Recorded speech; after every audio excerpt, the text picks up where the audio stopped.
ભાઈ આ વર્ષે કોઈને ભણવામાં મજા નહીં આવી રહી? આ પેલું ખેલો દિમાગ સે, હર કોન્ટેસ્ટ જીતો ગાડી, 49 માં કરોડપતિ બનવાના સપના, હે? આ બધું નહીં એટલે ને? એ છે નહીં, ચાલ ઉભો થા, પાછળ ખૂણામાં જઈને હાથ ઊંચા કરીને ઉભો રહે.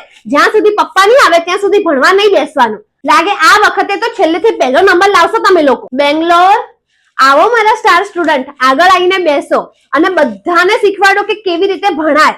રાજસ્થાન વાહ, તમારા ટેણિયાઓની મહેનત દેખાય છે. તમે બી આવો અને બેંગ્લોર જોડે બેસો પહેલી બેન્ચીસ પર. દિલ્હી અને પંજાબ તમને શું થયું? એ પહેલા તો ભણવામાં ધ્યાન નતા આવતા અને આ વખત પહેલી બેન્ચીસ થી હટવાનું નામે નહીં લેતા. અને હૈદરાબાદ એકવાર ખલી અને બીજી વાર શુક્લકડી જેવું પરફોર્મન્સ આપો.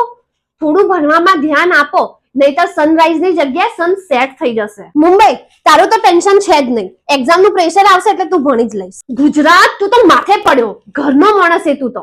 હમણાં કીધું હોત ને કે ગરબા રમો તો સૌથી પહેલો અને ભણવામાં સૌથી છેલ્લો. ચાલ ઉભો થા અને ચેન્નઈ જોડે ઉભો રહે. ચાલ હેડ. અને કોલકાતા તું શેમાં દોત કાઢે? તું એ લોકોની લાઈન નો જ છે. ચાલ તું એ ઉભો થઈને પાછળ જા. અત્યાર સુધીનું પરફોર્મન્સ જોઈને તમને શું લાગે છે કે કોણ ટોપ કરશે?